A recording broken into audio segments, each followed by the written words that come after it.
For my daughter's 12th birthday, my family secretly took a Disney cruise without us. I saw their post, finally a trip with the kids who matter. I commented, interesting.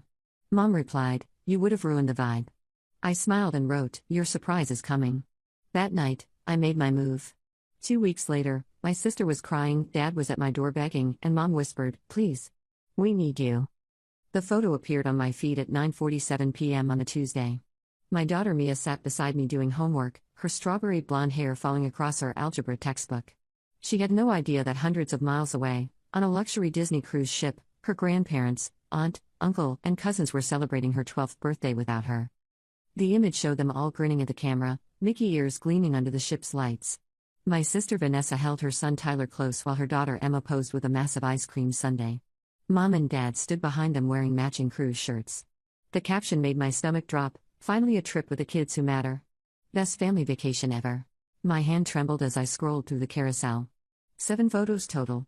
Vanessa's family at the character breakfast. Dad on the water slide with Tyler. Mom helping Emma meet Elsa. Every single image a deliberate erasure of my daughter's existence.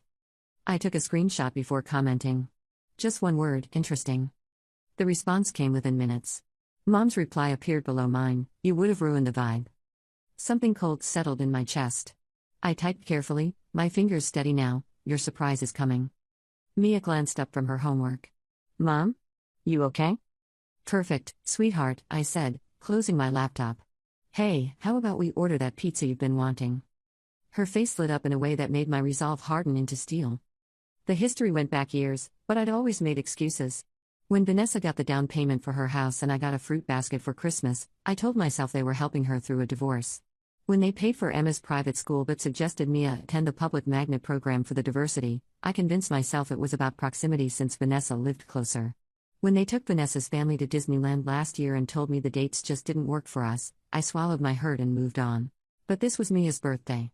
They'd planned this specifically for the week of her 12th birthday, asked us weeks ago about our plans with fake concern in their voices, and then deliberately excluded us while posting about it publicly. I opened my laptop again after Mia went to bed. The law firm where I'd worked as a senior paralegal for 8 years had given me connections. I pulled up my contacts and found Robert Kane, an attorney who specialized in estate planning and family law. My parents had spent 30 years building their wealth. Dad's commercial real estate investments had paid off spectacularly when the city expanded southward, and Mom's inheritance from her parents had been substantial. They owned 4 rental properties, had a portfolio worth over $2 million, and lived in a house they'd paid off decades ago. They also had a will I'd helped them draft 6 years ago, back when they still pretended to love both their daughters equally. I was listed as executor and equal beneficiary with Vanessa. I'd witnessed the document myself, sitting in their kitchen while Dad joked about how we'd have to split everything down the middle and be fair about it. What they didn't know was that I'd kept copies of everything. Every financial document they'd ever casually asked me to review. Every password to accounts they'd asked me to just check on when they traveled. Every detail of their financial life they'd handed me because I was so good with paperwork. I spent that night making calls and sending emails. Robert agreed to meet me Thursday morning. Wednesday brought more photos. Vanessa posted a video of Tyler meeting Spider-Man, with the caption, Grandma and Grandpa know how to spoil their real grandkids right. The comments from their friends were full of heart emojis and would have blessed family messages. I screenshotted everything. Thursday morning, I sat across from Robert in his downtown office. The view overlooked the financial district, glass towers reflecting the autumn sun. This is comprehensive, he said, reviewing the documents I brought. You have power of attorney? Medical and financial. They set it up 5 years ago when Dad had that health scare. Never revoked it. And they're both competent? Completely. This isn't about declaring them unfit. This is about protecting myself and my daughter from being written out of what I'm legally entitled to. Robert leaned back in his leather chair. Walk me through what you want. I want a complete accounting of all assets. I want documentation of every gift they've given Vanessa and her kids over the past 7 years. I want an independent trustee appointed to oversee their estate. And I want a formal acknowledgement that any future distributions must be equal, or I'll pursue legal action for breach of fiduciary duty as their designated executor. He nodded slowly. You understand this will destroy your relationship with them. They already destroyed it. I'm just making sure they can't destroy my daughter's future too. The letter went out Friday via certified mail. I knew they'd be back from the cruise on Saturday, and the timing was deliberate. Let them come home sun-drunk and happy. Let them unpack their matching t-shirts and photo books. Then let them find the legal notice waiting. Between sending the letter and their return, I had 48 hours to prepare myself emotionally for what came next. Friday night, I couldn't sleep. I kept replaying every family gathering, every holiday, every moment where I'd felt the sting of being second best and told myself I was imagining things. The Christmas when I was 23 came back to me with painful clarity. Vanessa had just finalized her divorce from her first husband, and Mom had pulled me aside at dinner.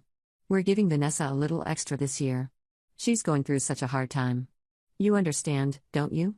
I'd nodded, swallowed my disappointment, and watched my sister open an envelope containing a check for $5,000 while I unwrapped a set of kitchen towels. Then there was Mia's baptism. I'd asked my parents to be godparents, following the tradition they'd established with Emma. Mom had hesitated, glanced at Dad, and said, "Actually, we think Vanessa and her new husband should have that honor.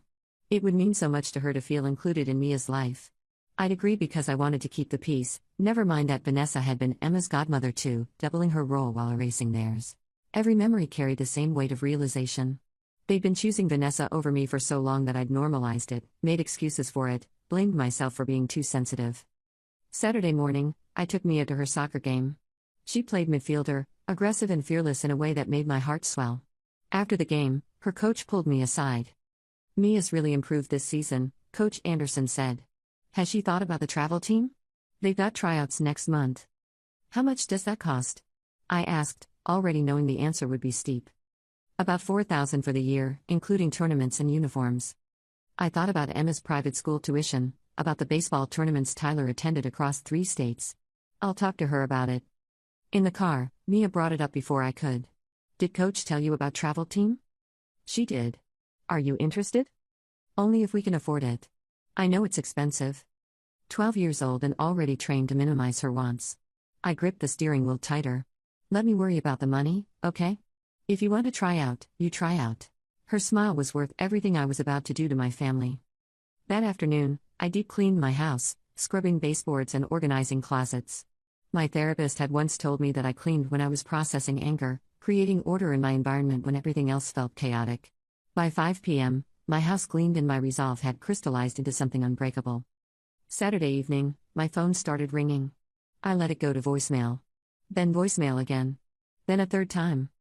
Sunday morning, Vanessa's name lit up my screen. I answered this time. "What the hell have you done?" Her voice was shrill. "Mom called me crying. She says you're suing them." "I'm not suing anyone. I'm exercising my legal rights as executor to demand transparency in the estate I'm supposed to administer." "This is about the cruise. You're that petty?" "This is about 7 years of watching you get everything while my daughter gets nothing." The cruise was just the moment I stopped pretending not to notice. They love Emma and Tyler more because we actually visit them. Because we make time for family. "I live 20 minutes away, Vanessa. You live 3 hours away. Try again." She sputtered. "You always do this. You always play victim. Then you have nothing to worry about. If the distributions have been equal, the accounting will show that." I hung up before she could respond. The real chaos started Monday. Dad showed up at my office, his face red and furious. Security called me from the lobby. "Tell him I'm in a meeting," I said. "He says it's an emergency. Tell him to speak to Robert Kane, his new legal contact." The number's on the letter. Tuesday brought Mom. She waited in the parking garage by my car, mascara running down her face. "How could you do this to us?" She sobbed. "After everything we've given you." "You mean the fruit baskets?" I kept my voice level. "Or maybe you mean the birthday cruise you threw for Mia without inviting her?" "That was Vanessa's idea. She wanted time with just her kids and their grandparents. And you went along with it. On my daughter's birthday. Then posted about how great it was to spend time with the kids who matter." Mom's tears stopped. Something hard flashed across her face. "You're taking this out of context. Show me the context where excluding your granddaughter on her birthday makes sense. Mia doesn't appreciate what she has. She's always on her phone, never talks to us when we visit. She's 12. And maybe she'd talk more if you actually tried to have conversations with her instead of comparing her to Emma constantly. This is ridiculous. You're being vindictive. I'm being protective. There's a difference." She left in a fury, tires squealing in the garage. The next few days tested every boundary I'd set. Mom started texting me hourly, oscillating between rage and desperation. "How dare you accuse us of favoritism? Please, let's just talk about this like adults. Your father is having chest pains from the stress you're causing. Vanessa's children are asking why you hate them. I blocked her number after the chest pain comment. Emotional manipulation through fake health scares was a line I wouldn't let her cross. Work became my sanctuary. I threw myself into cases, staying late to avoid going home to an empty house while Mia was at her dad's for his custody week. My ex-husband Greg and I had divorced when Mia was 4, maintaining a cordial relationship focused on our daughter. He'd remarried 2 years ago to a perfectly nice woman named Ashley who taught kindergarten and made elaborate bento box lunches. Wednesday evening, Greg called. Mia told me about the cruise situation. My stomach dropped. What did she say? That her grandparents took a vacation during her birthday and didn't invite her. She seemed pretty matter-of-fact about it, but Ashley noticed she got quiet afterward. He paused. Rachel, what's going on? I filled him in on everything. The years of disparity, the cruise, the legal action. Greg listened without interrupting, which had always been one of his better qualities. Jesus, he said finally. I knew your family had issues, but I didn't realize it was this bad. I didn't want to admit it was this bad. I kept thinking if I just tried harder, if I was less difficult, if I didn't rock the boat. You'd what? Make them love me as much as they love Vanessa's kids? Rachel, you can't negotiate people into loving you fairly. The observation hit harder than it should have. I know that now. Does Mia know what you're doing? The legal stuff?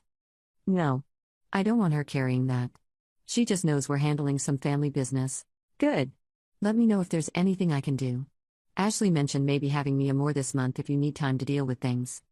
Thanks, Greg. That actually helps. After we hung up, I sat in my office staring at the framed photo on my desk.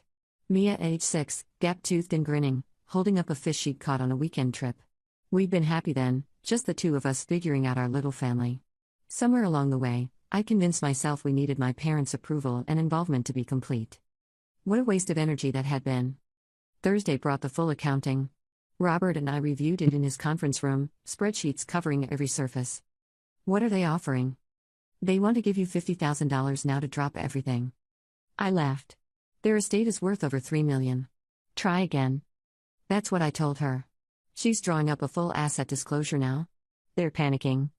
Thursday brought the full accounting. Robert and I reviewed it in his conference room, spreadsheets covering every surface. Jesus, he muttered. Look at this. The numbers were staggering. Over the past 7 years, Vanessa had received $340,000 in gifts. Her mortgage down payment, $85,000. Emma's private school tuition, $140,000 over 4 years. Tyler's medical bills when he broke his arm, $12,000.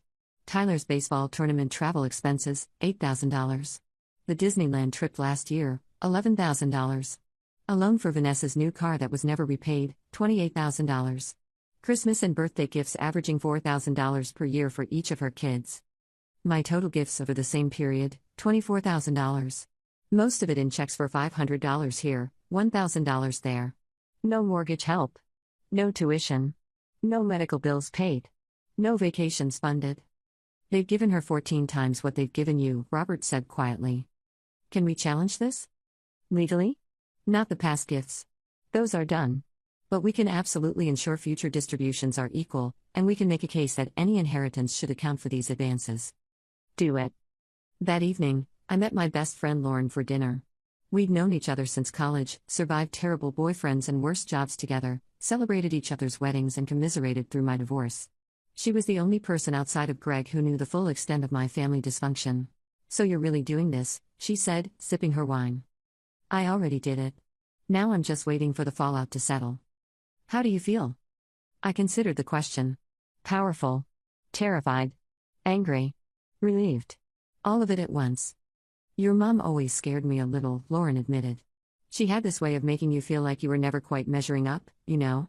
Even when you bring her flowers or remember her favorite wine, there was always this sense that you'd somehow gotten it wrong. Welcome to my entire childhood. And your dad just went along with everything she said. Still does. I used to think he was the reasonable one, the peacekeeper. But he's just conflict avoidant. Which means he enables her worst impulses and calls it keeping the peace. Lauren set down her wine glass. Can I ask you something? What's the end game here? You get the money, make them sign the agreement, and then what? Do you want a relationship with them after this? The question had been haunting me for days. Honestly? I don't know. Part of me wants them to grovel and apologize and prove they can change. Part of me wants to take the money and never speak to them again. Part of me just wants them to see Mia, really see her, and love her the way she deserves. Those might all be incompatible wants. I know. But I'm tired of being the one who compromises. Let them be uncomfortable for once. Let them face consequences. I support you, Lauren said firmly. Whatever you decide, I'm here. We spent the rest of dinner talking about anything but my family. Her job at the advertising firm, her new dating app disasters, the vacation she was planning to Iceland.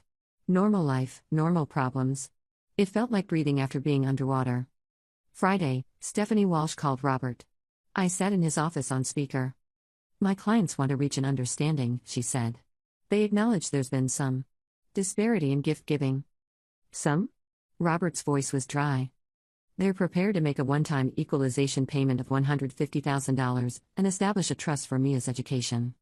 That's less than half the disparity, I said. Stephanie sighed. Mrs. Patterson, your parents are hurt by these accusations. My name is on every document as executor. I have a fiduciary duty to ensure the estate is managed fairly. The accounting shows systematic favoritism. We're not settling for less than full equalization plus the trust. That's $316,000. Plus the trust. And a legally binding agreement that all future gifts must be equal or disclosed to both beneficiaries. They'll never agree to that. Then we'll see them in court. The silence stretched. Finally, I'll take it to them. Saturday morning, my doorbell rang at 7 a.m. I looked through the peephole and saw Dad standing there, looking smaller than I'd ever seen him. I opened the door but didn't invite him in. Please, he said. Can we talk? You have an attorney for that. I'm your father. Are you? Because fathers don't exclude their granddaughters on their birthdays. They don't give one daughter a house down payment while giving the other one a fruit basket. They don't post publicly about which grandchildren matter. His face crumpled. I didn't write that caption. But you were in the photo. You were on the cruise. You knew what you were doing. Vanessa's kids are just easier. They're always happy to see us, they don't complain. Mia doesn't complain. She asks why Grandma and Grandpa don't call anymore. She wants to know why Emma gets to do all these special things and she doesn't. And I've been lying to her for years, telling her you love her just as much. Dad's eyes filled with tears. We do love her. Then prove it. Sign the agreement. Make it right. Your mother will never forgive me. Your choice, Dad. Your granddaughter or your pride. He left without another word. I closed the door and leaned against it, shaking. Standing up to my father had never been easy. Even now, part of me wanted to chase after him, apologize, make it all go away. The little girl who'd spent her childhood seeking his approval was screaming inside my head. But the mother who'd seen her daughter's face when those cruise photos surfaced was screaming louder. I called Robert. If they don't sign by Monday, what happens? We file a formal petition with the probate court. It becomes public record. Their friends, their neighbors, their golf buddies, everyone will know there's a dispute over the estate. They'll hate that. That's the point. Your parents care deeply about their reputation. This threatens that. Sunday, Mom called. I almost didn't answer. The conversation with Mom left me hollow. I spent the rest of Sunday in a fog, going through the motions of making dinner and doing laundry while my mind churned through decades of family dynamics. Mia noticed. She always noticed. Over spaghetti that night, she set down her fork and looked at me directly. Are we going to be okay? What do you mean, honey? With Grandma and Grandpa. With money. With everything. I reached across the table and took her hand. Yes. We're going to be fine. Better than fine. Even if they never talk to us again? The question revealed how much she'd been processing, how much she understood despite my attempts to shield her. Even then. We have each other. We have Dad and Ashley. We have Aunt Lauren and all your friends. Family isn't just blood, baby. It's the people who show up for you. Grandma and Grandpa didn't show up for my birthday. No, they didn't. But you did. You always do. My eyes burned with tears. Always, Mia. That's never going to change. She squeezed my hand once, then went back to her spaghetti, the crisis apparently resolved in her 12-year-old mind. If only adult emotions were that straightforward. Monday morning brought an email from Stephanie Walsh to Robert, ceasing me. Clients agree to settlement terms with one modification. They want a mediated conversation with Rachel before signing. I called Robert immediately. What does that mean? They want to talk. With a neutral third party present. It's actually not uncommon in family disputes. I don't want to sit in a room with them and have them tell me all the ways I'm ungrateful. The mediator won't let it devolve into that. And Rachel? This might be your chance to say everything you've never been able to say. With a witness. On record. The mediation was scheduled for Wednesday afternoon at a neutral office downtown. I took a half day from work and spent the morning preparing mentally. Lauren had offered to come with me for moral support, but the mediator, a woman named Patricia Brennan, had specified family only. I arrived 15 minutes early. Mom and Dad were already there, sitting stiffly in the waiting room. Dad looked like he'd aged 5 years in a week. Mom's hair was perfect as always, but I could see the tension in her shoulders. We didn't speak. Just sat in horrible silence until Patricia called us into her office. The mediation room was designed for comfort, soft lighting, comfortable chairs, a table with water and tissues already set out. Patricia was in her 60s, with kind eyes and a no-nonsense demeanor.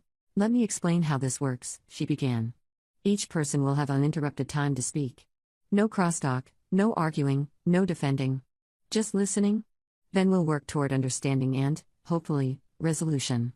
Rachel, would you like to start?" I hadn't planned a speech, but the words came anyway. 7 years of hurt pouring out in a torrent I couldn't stop. "You made me feel invisible," I said, looking at my parents. "Every time Vanessa needed something, you were there. Every time I needed something, I was told to be more independent, more understanding, less demanding. You paid for her house, her kids' school, her vacations. You gave me fruit baskets and lectures about being grateful for what I had." Mom opened her mouth. Patricia held up a hand. I continued. "The cruise was just the final proof of what I'd known for years. I don't matter to you as much as Vanessa does. Mia doesn't matter as much as Emma and Tyler. And what kills me is that I let you do it. I accepted the crumbs because I was so desperate for your approval that I convinced myself crumbs were enough." My voice broke. But then I saw my daughter's face when she found those photos. And I realized I was teaching her to accept being treated as less than. I was modeling that it was okay for people who claim to love you to rank you second. And I couldn't do it anymore. Dad was crying silently. Mom's face was rigid. "I don't know if we can fix this," I said. "But I know that if we're going to try, it has to start with you acknowledging what you did. Not explaining it. Not justifying it. Just acknowledging that you hurt us, repeatedly, and that it was wrong." Patricia turned to my parents. "Would one of you like to respond?" Dad cleared his throat. "I knew Vanessa was getting more. I told myself it was because she needed more, that you were doing fine on your own so we should help where the need was greatest." He wiped his eyes. "But that was just an excuse. The truth is, Vanessa demanded more, and it was easier to give her what she wanted than to deal with her anger. You never demanded anything, Rachel. You just quietly accepted whatever we gave you. And I took advantage of that. It was more honesty than I'd ever heard from him." Mom spoke next, her voice tight. "I don't know how to have a relationship with you. You've always been so independent, so self-sufficient. Vanessa needs me. Her kids need me. You never seem to need anything." "I needed my mother," I said quietly. "I needed you to show up for me at school events and call on random Tuesdays and remember her birthday without me reminding you. I needed you to love my daughter without comparing her to Emma. I needed you to see me as equal to Vanessa, not as the low-maintenance daughter who didn't require attention." "I don't know if I can be that person," Mom said, and at least it was honest. "Then we need to figure out what kind of relationship we can have," I replied. "Because I won't keep sacrificing my daughter's well-being for your comfort." The mediation lasted 3 hours. We didn't solve everything. Mom remained defensive, unable to fully acknowledge the depth of the harm. Dad vacillated between genuine remorse and trying to explain away his choices. But by the end, they'd agreed to sign the settlement.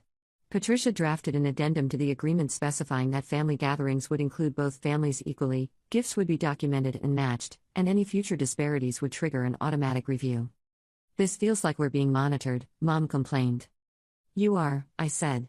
"Because you've proven you can't be trusted to treat us fairly without oversight." It was harsh but true. Patricia didn't disagree. Monday morning, Stephanie Walsh called Robert. "My clients want to reach an understanding," she said. "They acknowledge there's been some disparity in gift giving.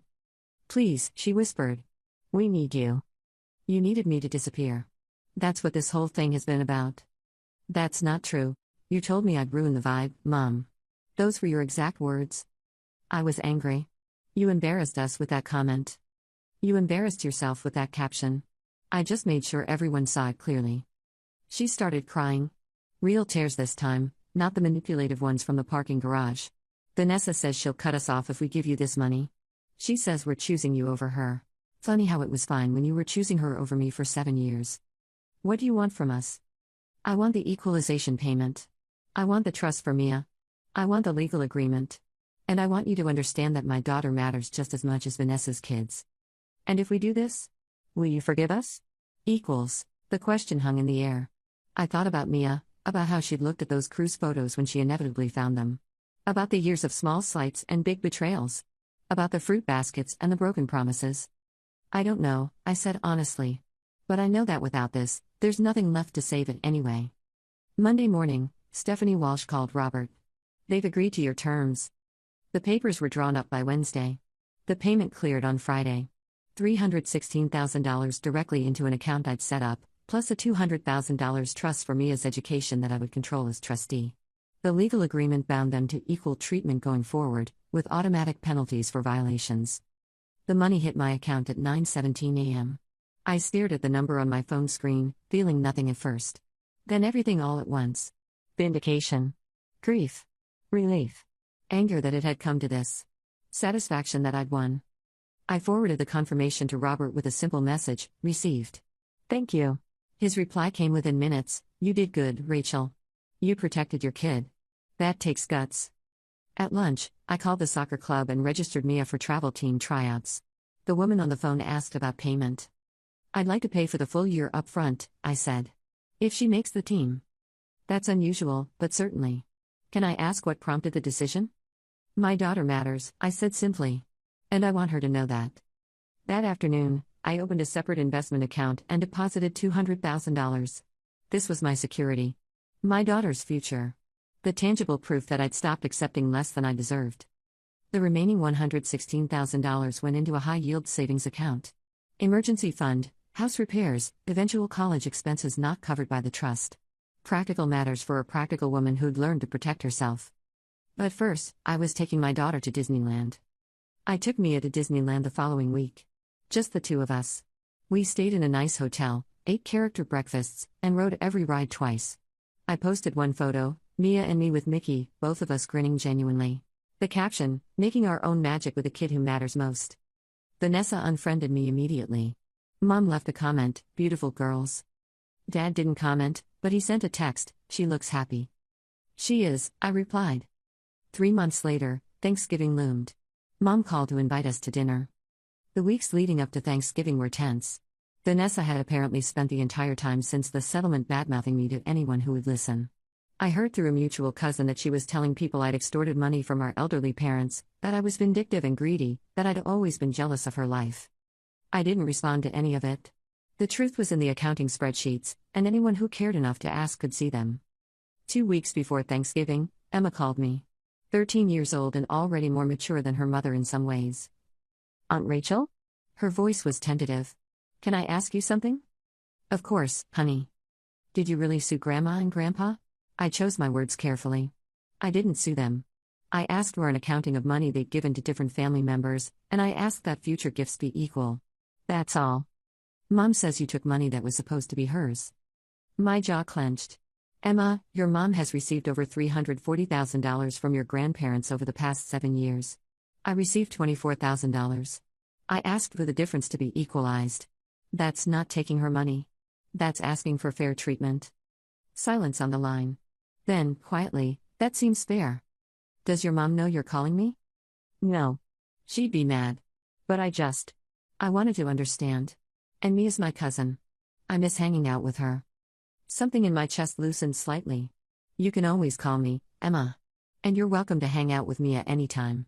This is between the adults, not you kids. Thanks, Aunt Rachel. After we hung up, I texted Mia, who was at her dad's house. Emma might reach out to you.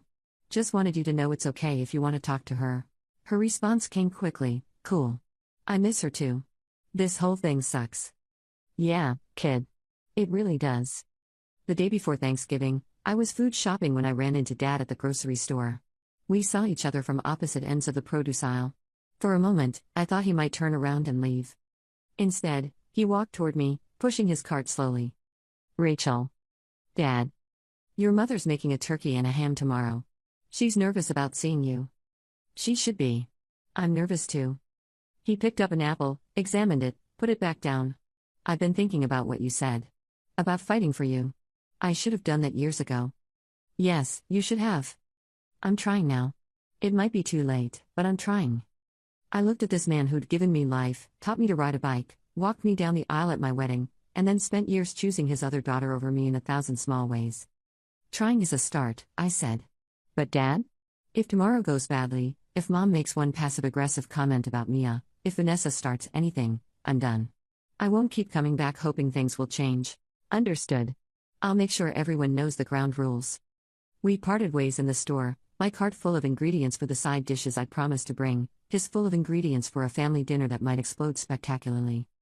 Thanksgiving morning, I woke up at 6 a.m., unable to sleep. I made the green bean casserole Mia loved, the sweet potato pie that was my specialty, and the cranberry sauce from scratch that Mom had taught me to make when I was 10. That last one felt like an act of grace I wasn't sure I was capable of, but I made it anyway. Mia came into the kitchen around 8, still in her pajamas. Big day. Huge day. Are we going to survive it? One way or another. She hugged me from behind while I stirred the cranberry sauce. Thanks for not making me pretend everything's fine. I'm done with pretending. For both of us. We arrived at my parents' house at 2 p.m. sharp. Vanessa's car was already there, which meant she'd probably spent the morning briefing Mom and Dad on all the reasons I was terrible. Tyler answered the door. Hi, Aunt Rachel. Hi, Mia. At least the kids were still normal. Will Vanessa be there? I asked. Yes. She's still angry, but she'll be civil. And Emma and Tyler? Of course. Then we'll come. But Mom? If there's one comment about how Mia is dressed, one comparison to Emma, one single moment where she's made to feel less than, we're leaving. And I won't come back. Understood. Thanksgiving was tense. Vanessa barely spoke to me. Emma and Tyler were polite but distant. But when Mia showed them pictures from Disneyland, I watched something shift in Tyler's face. Grandma, he said quietly. How come we never went to Disneyland with just you and Grandpa? Vanessa's face went white. You went last year, remember? Yeah, but Mia and Aunt Rachel weren't there. Wouldn't it be more fun with everyone? Mom fumbled for words. Dad stared at his plate. Mia looked at me, understanding dawning in her eyes. She'd figured it out months ago, I was sure. But hearing Tyler say it out loud gave her something else, validation that it wasn't her imagination. Maybe next time we can all go together, Mia said diplomatically. If everyone wants to. The silence that followed was answer enough. We left right after dessert. In the car, Mia turned to me. You made them pay you, didn't you? That's where the Disney money came from. There was no point lying. Yes. Good, she said firmly. They should have included us the first time. Yes, they should have. Are you still mad at them? I considered the question while merging onto the highway. I'm not mad anymore. I'm just careful now. Will it ever be the same? No, honey. But that's okay. Sometimes people show you who they really are, and you have to believe them. She nodded, processing. Then, thanks for fighting for me. Even when it was hard. My throat tightened. Always, baby. Always. 6 months after that, Dad had a minor stroke. Nothing life-threatening, but enough to scare him. He called me from the hospital. I've been thinking, he said, his voice weak. About what you said. About proving I love her. Dad, I set up a separate account. Just for Mia. Same amount as Emma's and Tyler's college funds combined. She can access it when she turns 18. I felt tears starting. You didn't have to do that. Yeah, I did. I let your mother's favoritism poison everything. I told myself it was easier to go along with it than fight about it. But watching you fight for Mia, I realized I never fought for you. Dad. I'm sorry, Rachel. For all of it. For the cruise, for the years before that, for every time I should have spoken up and didn't. Thank you, I whispered. Is it too late to fix this? I looked out the hospital window at the city lights below. I don't know. But you're trying. That's something. He recovered fully from the stroke.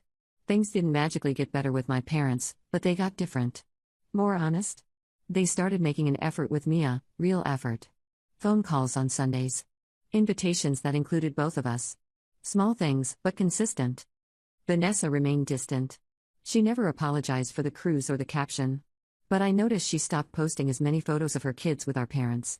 Maybe she'd realized how transparent it all looked. Maybe she just wanted to avoid another legal battle.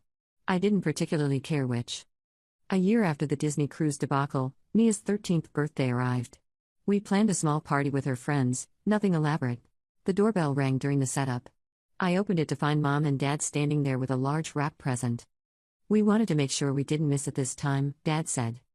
Mia appeared behind me. Grandma? Grandpa?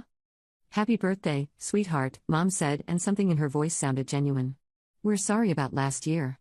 We'd like to celebrate with you this year, if that's okay. Mia looked at me.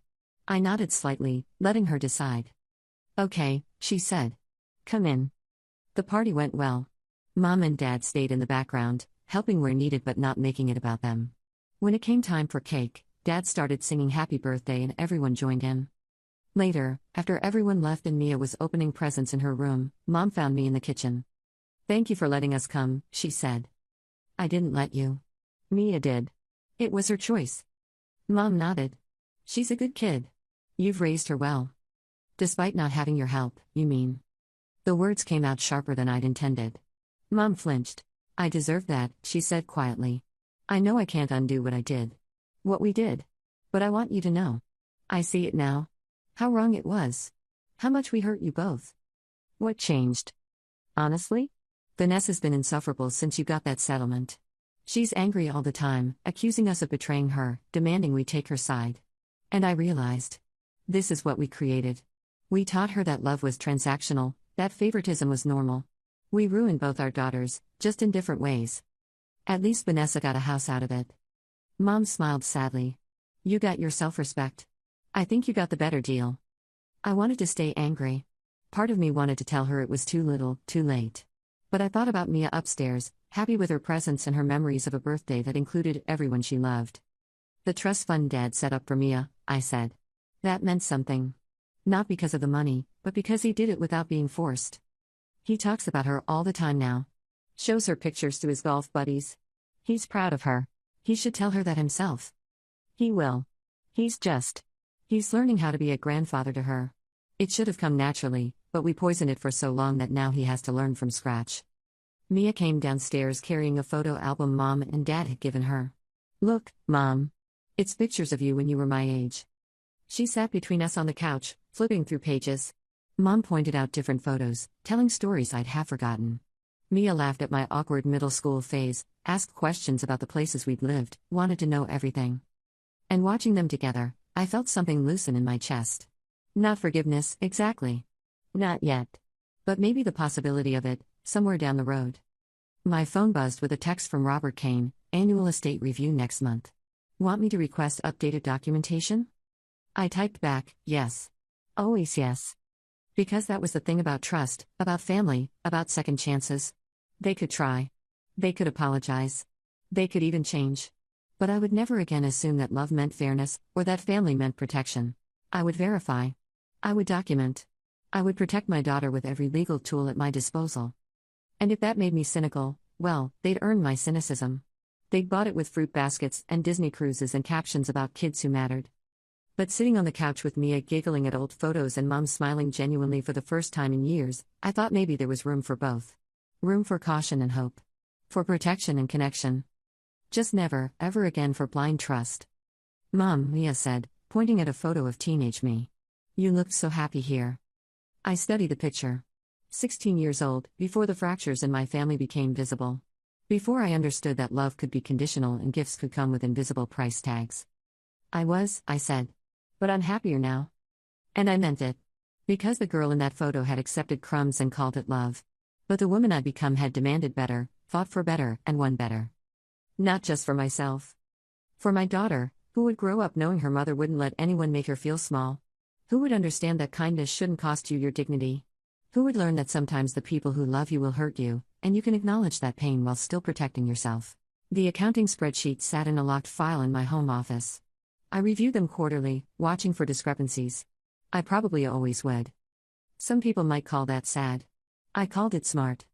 Because families could heal, parents could change, relationships could rebuild. But the paperwork? The paperwork never lied. And I'd make damn sure it never had to.